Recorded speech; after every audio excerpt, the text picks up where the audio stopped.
The first rifle shot cracked the night like God snapping a whiskey bottle across the bar. And Evelyn Harlow knew, before the echo died against the Dragoon Mountains, that someone had come to kill her.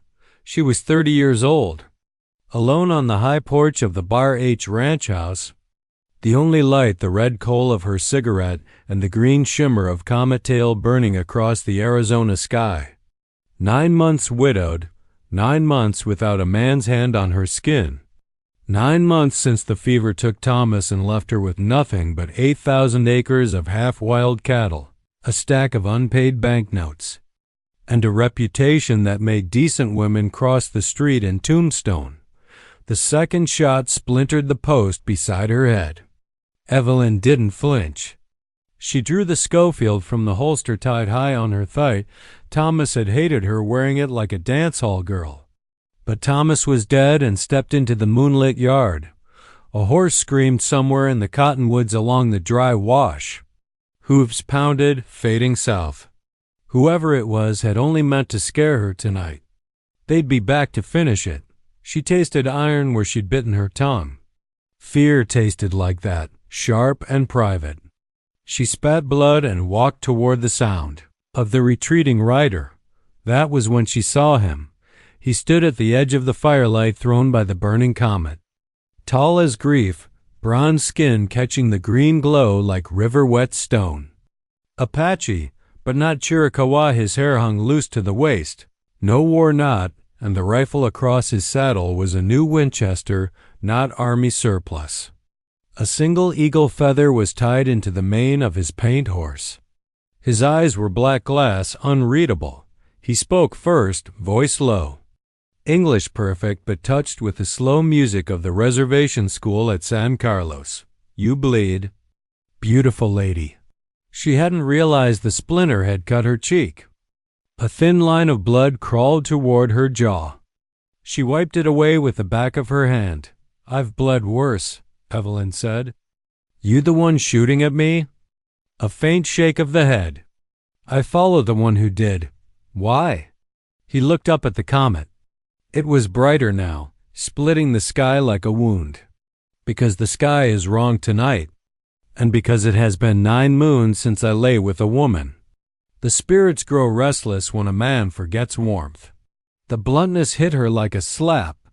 Men had propositioned her before, drunken cowboys, greedy bankers, even the preacher once after Thomas's funeral, but never like this. Never with that sorrowful honesty. She laughed once, short and bitter. You ride all the way from the reservation to tell me that? I rode, he said, because the man who shot at you stole something from my people, and because I dreamed you 3 nights running. Same dream. You standing in fire, hair black as a raven's wing, calling my name though you did not know it. What is your name? She asked, surprising herself. Men call me John Two Braids when they want me to guide them to silver. My mother called me Kehoe, he who walks with lightning. You may choose.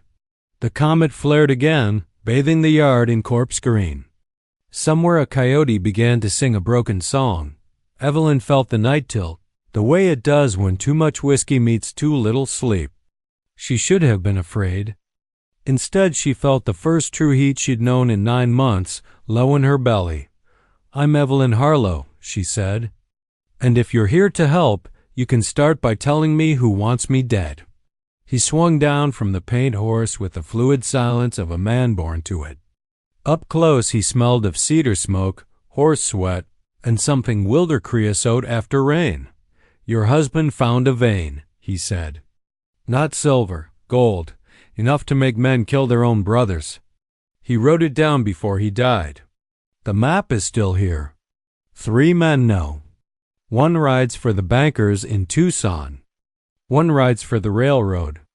The 3rd, he touched the feather in his horse's mane. The 3rd took something from my sister before he killed her. I have waited 2 years to put him in the ground. Evelyn's mouth went dry. Thomas had never spoken of gold. Only fever dreams the last week, whispering about the mother lode under the stone woman's heart. She looked toward the black bulk of the mountains where the comet pointed like an accusing finger. "You know where it is," she said. "It wasn't a question. I know where your husband died looking," Kehoe replied. "And I know the men who shot at you tonight will come again before the comet burns out. 3 nights, maybe 4. He stepped closer. Close enough she could see the thin scar that ran from his left ear to the corner of his mouth, pale against the bronze. "I offer a trade, Evelyn Harlow. My rifle, my eyes, my silence. For 1 night of your warmth before I perhaps die. No shame. No promises after." The wind shifted, carrying the scent of creosote and distant rain. Somewhere in the bunkhouse her 3 remaining hands slept, too drunk on laudanum and fear to wake. She was alone with this Apache who spoke like a poet and looked at her like a starving man looks at bread. She should have sent him riding. Instead, she said, "There's a line shack up in the high pastures. No one goes there this time of year. If we ride now, we reach it by dawn." His smile was small, sad, "And beautiful. I will saddle your horse." "Beautiful lady." As he turned, the comet flared one last time. So bright the shadows fled the yard entirely. For 1 heartbeat the ranch looked like noon under a green sun. Evelyn felt the night open like a wound. And something inside her, something that had died with Thomas, stirred and bled. She did not look back at the house. The rain came in sideways, cold as melted snow off the high peaks, hammering the tin roof of the line shack like 1,000 thrown pebbles. Evelyn and Kehoe had reached the place just as the storm broke over the dragoons, turning the trail behind them into a red sluice. Delilah and the paint stood 3-legged under the lean-to, heads low, steam rising from their hides. Inside, the single room smelled of old coffee grounds, pine pitch, and the faint ghost of Thomas's pipe tobacco. Evelyn had not crossed this threshold since the morning they carried his fevered body down the mountain on a travois. She had sworn she never would again. Yet here she was, soaked to the bone, watching an Apache warrior bar the door against the night with the same timber Thomas had hewed 10 years earlier. Kehoe moved without wasted motion. He found the tin of arbuckles on the shelf, the dented pot, the matches sealed in a fruit jar against mice. While the coffee boiled, he knelt and coaxed the cold hearth into flame with shavings he whittled from a chunk of fat pine. The firelight painted the scar that ran from his ear to the corner of his mouth the color of fresh cream. Evelyn peeled off her sodden coat and hung it on a peg. Water dripped from her braid and made dark coins on the puncheon floor. She felt his gaze on her the way a woman feels sun after long winter, steady, warming, impossible to ignore. "You shake," he said. "Not a question. Cold," she lied. He rose, crossed the room in 3 silent steps, and stood behind her. His hands settled on her shoulders, thumbs pressing gently into the knots grief and saddle leather had tied there. Heat poured through the wet cloth like brandy through sugar. She let her head fall forward, eyes closing. "Better," she whispered. His breath stirred the fine hairs at her nape. "I have not touched a woman since my wife died birthing our son. Both gone in 1 night. The medicine singer said my heart walked out with them. Tonight it walked back in." The confession was soft, almost shy. Evelyn turned inside the circle of his arms. Rain lashed the single window. The fire snapped and threw sparks up the clay chimney. "I stopped feeling anything the day they nailed Thomas's coffin shut," she said. "I thought that was the bargain, widowhood for the rest of my days. Then you rode out of the dark talking about 9 moons and warmth, and I felt angry, like you had no right to remind me I was still alive." His eyes, black and depthless, searched hers. "And now?" "Now," she said, voice catching, "I'm terrified I'll feel too much and lose it again." Kehoe cupped her face with both hands. Calluses rasped gently against her wind-burned cheeks. "Then we feel carefully. 1 night at a time. No promises the rain can't wash away. He kissed her like a man who had forgotten the taste of sweetness and feared he might never find it again. Slow, deliberate, reverent. Evelyn's hands found the laces of his buckskin shirt and tugged them loose. The firelight slid over the hard planes of his chest, the ridged scars, the small blue tattoo of a lightning bolt over his heart. When her fingertips traced it, he shivered. Old story, he murmured against her mouth. I was struck by lightning when I was 12. Walked away. My grandmother said the thunder beings marked me for something large. Tonight feels large enough, Evelyn said, and pulled him down onto the narrow bunk. They undressed each other the way people unwrap something sacred, afraid the paper might tear. The blankets were rough army wool, smelling of camphor and horse. The mattress crackled with corn shucks. None of it mattered. Skin found skin, and the storm outside became a drumbeat to the older rhythm. They discovered together. Afterward they lay tangled, sweat cooling, listening to the rain soften. Kehoe traced idle circles on her hip.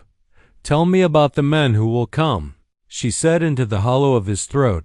He spoke without moving, voice rumbling under her cheek.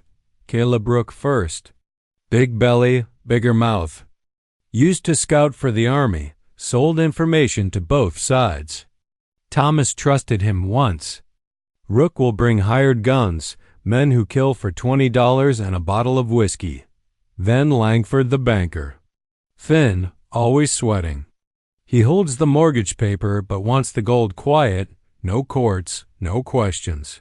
He'll come himself because he trusts no one else to keep the secret. Last is Gideon Vale, tall. Pale hair like straw, dresses like a New Orleans gambler. Where's that silver spur ring? He surveyed for the Southern Pacific, raped my sister when she guided him through the reservation, then put a bullet in her so she couldn't name him. Army looked the other way. Railroad paid his fine. I have tracked him 2 years. Evelyn's fingers tightened on his ribs.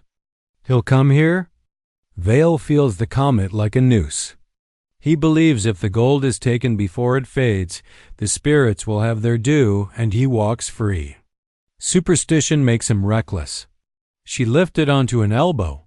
Firelight gilded the curve of her breast. The faint white stretch marks low on her belly from the child she'd lost the same winter Thomas took fever. Kehoe's gaze followed, tender.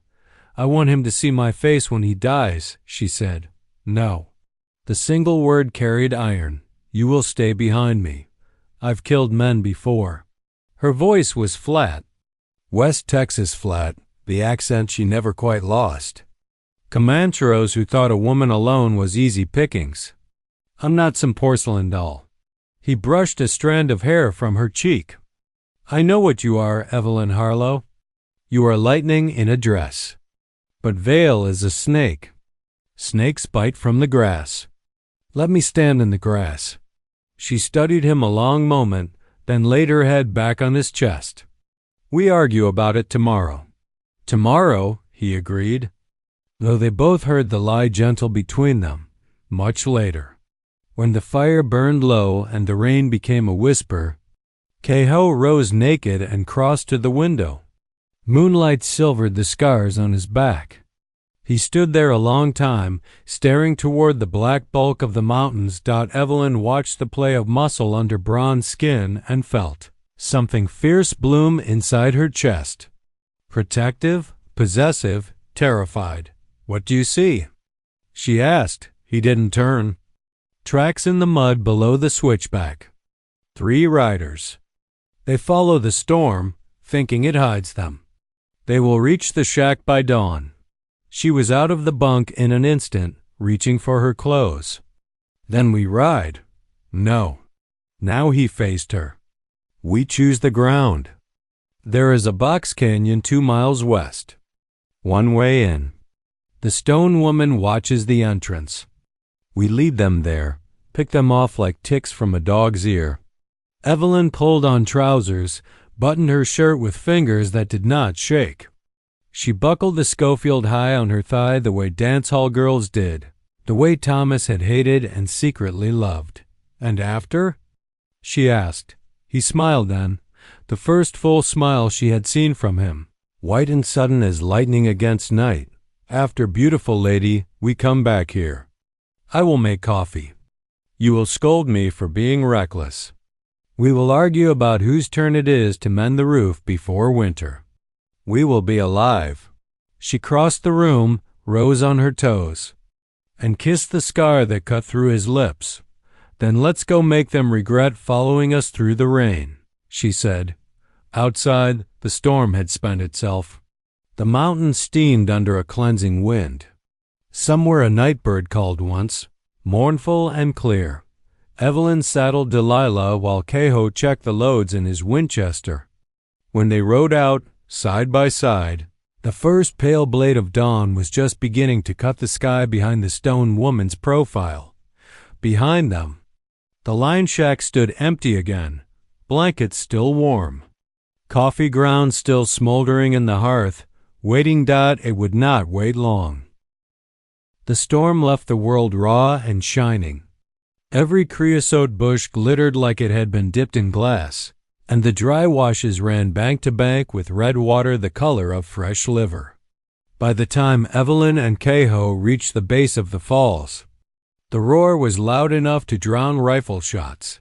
They had lost the 3 pursuers in the maze of side canyons at dawn, Kehoe riding circles, brushing out tracks with a cedar bough while Evelyn laid a false trail toward the old Mexican mine. When the rain finally quit, the trackers were miles behind, cursing and soaked. It gave them 4, maybe 5 hours. The waterfall poured off a 50-foot shelf of basalt, white as a wedding veil against the black rock. Behind it, hidden from every angle except straight on, was the slit in the mountain Thomas had found the year the grasshoppers ate half the territory. Ego stripped to breechcloth and moccasins, tied his braids atop his head with a strip of rawhide. Evelyn watched the water sheet off his shoulders when he tested the pool at the base, chest deep, cold enough to steal breath. He turned and held out a hand. "Current will try to take you," he warned. "Hold tight, kick hard, and do not let go." She unbuckled the Schofield, wrapped it and the cartridge belt in her oilskin slicker, tied the bundle atop her head like a peddler's pack. Then she took his hand. The water hit like a slap from God. It tore at her clothes, filled her mouth with grit and ice. For one terrifying second she was tumbling, blind, lungs burning. Then Kehoe's arm locked around her waist and he kicked them both through the silver curtain into the cave beyond. They came up gasping in perfect blackness. The roar of the falls dropped to a muffled heartbeat. Evelyn's teeth chattered so hard she tasted blood where she bit her tongue. Kehoe struck a match. The flare showed a tunnel wide enough for a wagon, ceiling lost in shadow, walls slick with moisture. On the left wall, knee-high, was Thomas's mark, a charcoal heart pierced by an arrow and the date 83. Evelyn's laugh cracked in the dark. He always was a sentimental fool. Kehoe lit the lantern he'd carried sealed in a tin box. The yellow glow slid over quartz seams that sparkled like frost. 50 yards in, the tunnel opened into a chamber the size of a church nave. A natural spring trickled from the far wall and vanished through a crack no wider than a man's fist. In the center of the floor lay a pool no bigger than a parlor rug, but the lantern light struck it and exploded into a sun-dot gold. Not nuggets, not dust, pure buttery metal rising in a low dome. As if the mountain itself had bled sunlight, Evelyn dropped to her knees. The heat of the lantern reflected off the pool and warmed her wet face like summer noon. She reached out, fingers trembling, and touched it. Soft, almost liquid at the surface, yet solid beneath. "Mother of God," she whispered. Thomas wasn't delirious after all. Kehoe crouched beside her, expression unreadable. The old one said the sun fell to earth here long ago and was too heavy to rise again. The Spanish whipped my people to death trying to carry it out. They never found the door. Hoofbeats echoed faintly behind the water curtain, closer than they should have been. Kehoe's head snapped up. They read the storm better than I thought. Evelyn was already moving. She untied her bundle, buckled the Schofield high on her wet thigh, checked the loads. 6 in the cylinder, 12 more on the belt. Kehoe slid fresh cartridges into the Winchester with soft metallic snicks. How many? She asked. 5 horses. Maybe 6. He blew out the lantern. Darkness swallowed them whole. Only the muffled roar of the falls and the faint gleam of gold remained. They took positions behind 2 chest-high boulders that had fallen from the ceiling centuries ago. Evelyn pressed her back to cold stone, tasted iron where her heart hammered against her teeth. The first rider came through sideways, hoarse screaming as the water blinded it. Caleb Rook, hat plastered to his skull, shotgun across the saddlebow. He saw the gold and whooped like a drunk, finding free whiskey. Behind him came Langford the banker, coat flapping like a scarecrow, eyes wide and terrified. Then 3 hard cases in yellow slickers, Henry rifles already up. Last through the curtain rode Gideon Vale, pale hair slicked dark by water. Silver spur ring flashing as he drew a nickel-plated Colt with a pearl grip. Well? Well, Rook bellowed, voice bouncing off the vaulted roof. The widow brung us right to Sunday service. Much obliged, Mrs. Harlow. Evelyn thumbed back the Schofield's hammer. The click was tiny, but in the cave it sounded like a gate slamming. Rook's head swiveled. That you, girl? Come on out peaceful. We'll make it quick. Kehoe's whisper drifted from her left, calm as prayer. Wait for the lantern. One of the hired guns struck a match, touched it to a railroad lantern hanging from his saddle horn. Yellow light bloomed, painting the cavern in hellish gold. Kehoe fired first. The Winchester cracked once. The man with the lantern dropped like a sack of corn, lantern shattering. Oil spreading in a blue flame across the water trickling over the floor. Horses screamed, rearing. Guns roared in blind panic. Evelyn rose, both hands on the Schofield, and put 2 rounds into the chest of the nearest rider. He toppled backward over his cantle and lay staring at the ceiling with the surprised look men wear when death arrives sooner than ordered. Rook's shotgun boomed, pellets whining off stone. Kehoe rolled, came up firing. Another rider clutched his throat and made a wet bubbling sound. Langford was screaming, trying to turn his horse in the narrow space. Vale ignored the chaos, eyes fixed on Evelyn across the gold pool. He smiled the way a wolf smiles at a lame calf. I wondered if the Apache kept you warm, widow, he called, voice silky. After tonight I'll know for myself. He spurred straight at her. Evelyn fired until the hammer fell on spent brass. Vale kept coming, blood blooming high on his left. Playlist shoulder. Lips peeled back in a snarl of rage or ecstasy, she couldn't tell which. Kehoe stepped into the open. Winchester empty, knife flashing in his right hand. Vale's horse hit him at a dead run. Instead of going down, Kehoe pivoted, caught the bridle with his left hand, and vaulted onto the horse's rump behind the saddle. The animal bucked wildly. Vale twisted, Colt roaring. The bullet burned a furrow across Kehoe's ribs. Kehoe's knife found Vale's gun arm at the elbow and opened it to the bone. The pearl-handled Colt splashed into the gold. They crashed together into the pool. Gold water fountained, bright as the Comet had been. For a heartbeat, both men were submerged. Then Kehoe rose, knife reversed, pressing Vale beneath the surface. Vale clawed at his face, silver ring raking bloody furrows across Kehoe's cheek. Evelyn ran forward, slipping on wet stone. Rook was down, chest a red ruin. Langford cowered against the wall, hands raised, sobbing. The last hired gun tried to bring his Henry to bear and took Evelyn's final bullet between the eyes. She reached the pool's edge as Vale's struggles weakened. Kehoe's face was stone. But his eyes, when they met hers, were full of centuries of grief. "For my sister," he said again. Softer this time, almost tender. Vale's hand broke the surface once more. Silver ring catching the firelight from the burning oil slick. Then sank forever. Kehoe let the body go. The gold closed over it like molten glass. Silence fell, broken only by Langford's whimpering and the distant thunder of the falls. Evelyn's legs gave out. She sat hard on the cavern floor, Schofield dangling from one numb hand.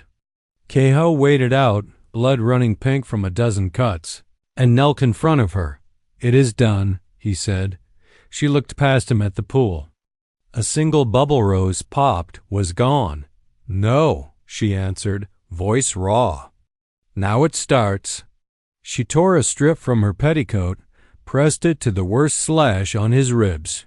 He didn't flinch. Langford was still babbling about mercy and Jesus and the bank. Evelyn stood. Reloaded the Schofield from her belt with fingers that finally shook. "Mr. Langford," she said, calm as Sunday tea, "you are going to write me a letter. The Bar H is paid in full, plus 10 years interest. Then you will ride east until the Pacific Ocean stops you. If I ever hear your name again west of the Mississippi, I will send Kehoe to collect the balance in blood." Langford nodded so hard his jowls quivered. Kehoe touched her arm. "We take nothing from the pool tonight. Let the mountain keep it secret a while longer. When we are ready, we come back with pack mules and honest scales." She met his eyes and saw the future there, dangerous, bright, alive. "Together," she said. He smiled. "Slow and fierce. Together. Beautiful lady." Behind them, the waterfall kept roaring, washing the blood from the stones, carrying the last of the comet's green light down the mountain and away. The first hard frost came early that year, silvering the bunch grass on the Bar H before the cottonwoods had even turned. Evelyn stood on the new porch, wider than the old one, built from pine hauled down by her own crews, and watched the sun bleed out across the dragoons. The stone woman's profile stood black against the sky, no longer weeping. Or so it seemed to her now. 8 months had passed since the cave behind the waterfall drank Gideon Vale and the last of the comet's green fire. 8 months of soldiers riding in, speculators sniffing around, and every last one of them riding out again, poorer in hope and richer in nightmares. Word traveled fast in the territory. The widow Harlow had an Apache, Shadow, who could put a bullet through a mosquito's eye at 400 yards. And the widow herself could skin a man with 6 words and a stare. The bank in Tucson had received Langford's letter, written in a shaking hand, sealed with wax and terror, and quietly torn up the mortgage. A second, thicker envelope had arrived a week later containing enough double eagles to buy every steer between the San Pedro and the Rio Grande. No one asked where the gold came from. Some questions a smart man leaves unasked. Evelyn rested both hands on the swell beneath her apron. 6 months now, and the child kicked like it already wore spurs. She felt the baby roll, a firm heel pressing against her ribs, and smiled despite the ache in her back. Behind her the door opened and closed softly. Kehoe stepped out, barefoot despite the cold, shirt unbuttoned against the heat of the cook stove inside. His hair hung loose, black as a raven's wing, the 2 braids at his temples tied with narrow strips of the same red calico she wore. He had taken to wearing one of her dead husband's wool vests. It fit him like it had waited 10 years for the right shoulders. He slipped his arms around her from behind, palms spreading over the taut drum of her belly. The child kicked again, hard enough that he felt it. He laughed, low and wondering. The sound still new enough to startle crows from the corral. "Strong," he murmured against her ear. "Like her mother." "Or stubborn like her father," Evelyn answered, leaning back into him. "Dr. Bion says another 2 months, maybe less. Says it's a big one." Kehoe's hands moved in slow circles. He had learned the habit from the old women on the San Carlos reservation when his sister was heavy with child, before veil, before everything. The memory no longer cut the way it once had.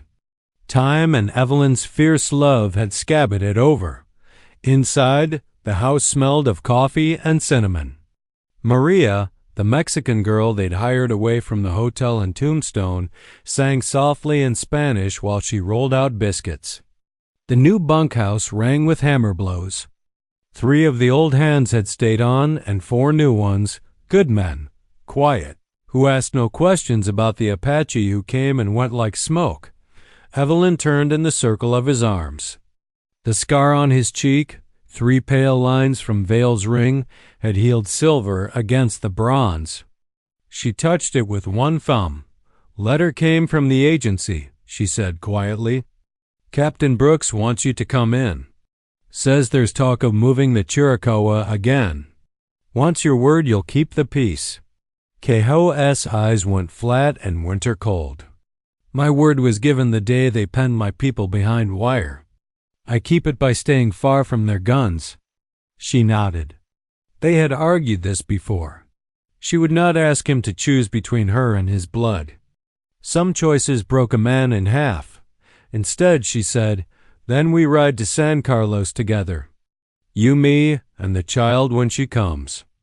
Let them see what peace looks like with a full belly and a warm bed." His arms tightened until she felt the tremor in them. "You would ride onto the reservation carrying my daughter?" "I would ride through hell with you, Kehoe. Already did once." He rested his forehead against hers. For a long moment the only sound was the wind whirring the new tin roof and the far-off lowing of cattle. When he spoke again, his voice was rough. "I dreamed last night. The old dream. You standing in fire, hair loose, calling my name. Only this time the fire did not burn. It warmed us." And the child laughed. Evelyn felt tears prick sudden and unwelcome. She blinked them back. Widows learned early that tears rusted the soul. "Good," she said briskly. "Dreams change when you feed them better meat." He laughed then, the sound rolling across the yard like summer thunder, and kissed her until the baby kicked in protest. Later, when the sun was gone and the first stars pricked out, they walked the half-mile to the line shack, their shack now. Kehoe had rebuilt the roof, laid a real plank floor, hung a curtain of red trade cloth across the window. A cradle waited in the corner, carved from cedar by his own hand, lined with a quilt Maria's mother had sent from Sonora. They made love slow and careful, mindful of the child between them. Afterward, Evelyn lay with her head on his chest, listening to 2 heartbeats, his steady as distant drums, the baby's quick as sparrow wings. "Tell me a story," she whispered. "When your mother told you." He was quiet so long she thought he slept. Then his voice came soft in the dark, words shaped by firelight and memory. "Long ago. Before the Spanish, before even the old ones walked here. Coyote stole fire from the sun and brought it to the people in a cedar box. But the people were afraid and would not open it. So Coyote tricked them. He told them the box held only death. When they opened it to prove him wrong, fire leapt out and warmed the world. Coyote laughed and said, 'See? Even death can bring life if you are brave enough to look inside.'" Evelyn traced the lightning tattoo over his heart. "Is that what we did? Open the box?" "We opened it," he said, "and the fire did not burn us." Outside, snow began to fall, soft as forgiveness. Inside, the stove crackled and the cradle waited. Much later, when the territory had settled into the long hush of winter, Evelyn Harlow gave birth on the shortest day of the year. The labor was hard, 18 hours of screaming and blood and Maria praying in frantic Spanish. But when the child finally slid free into Kehoe's shaking hands, she drew breath and wailed like a banshee. She had Evelyn's green eyes and a shocking crest of midnight hair. Her tiny fists beat the air as if already angry at the world for being cold. They named her Najoni, beauty in the Apache way, and Evelyn rose in the white way so she could walk in both worlds without stumbling. Word spread quickly. The preacher from Tombstone rode out to baptize her and left looking dazed, muttering about miracles. The new territorial governor sent a silver cup engraved with flowery lies. Even the San Carlos agent sent a beaded cradle board and a letter that carefully avoided threats. On the day Nijoni turned 1 month old, Evelyn and Chiho rode up to the stone woman at sunset. The waterfall had frozen into a silent curtain of blue ice. Behind it, the cave mouth waited, dark and patient. They left the horses ground-tied and walked hand in hand to the ice. Kehoe carried a small bundle wrapped in doeskin. Inside was the silver spur ring, cleaned of blood and tarnish. He knelt and pressed the ring into a crack in the basalt, then covered it with a handful of cornmeal and tobacco, an offering and a warning. "Let the mountain keep its own," he said. Evelyn added a single gold coin from the pouch at her belt, Thomas's wedding band. Melted down and recast. She laid it beside the ring. "For the dead," she whispered. "All of them." They stood a long time in the cold, watching the sun die behind the mountains. When they turned to go, the first star, bright and steady, hung exactly where the comet's tail had once burned. Kehoe lifted Evelyn onto Delilah, then swung up behind her, one arm careful around her waist. The baby slept against her breast in a cradle board of red calico and blue trade beads. As they rode down the switchback, Evelyn looked back once. The stone woman's face caught the last light and for a heartbeat seemed to smile. 9 months after the night the sky caught fire, the Bar H ranch lay quiet under new snow. Cattle bawled softly in the lower pastures. Smoke rose straight and true from the chimney of a house filled with the smell of bread and babies and cedar smoke, and somewhere high above, the mountain kept its gold, its ghosts, and its secrets. Satisfied at last, in the warm circle of lamplight that night, Evelyn Harlow nursed her daughter while Kehoe cleaned and oiled the Winchester that had not been fired in anger since the cave. When Nijoni finally slept, sated and heavy, Evelyn laid her in the cedar cradle and turned to the man who had once been a lonely Apache. Under a dying comet. He opened his arms. She went into them without hesitation. Outside, the snow kept falling, soft as mercy, covering the old scars of the land. Inside, two people who had both buried the past discovered, night after night, that warmth, when shared bravely, could last a lifetime. And far away in the dragoons, the stone woman kept watch, silent and content, over a country finally, truly at peace.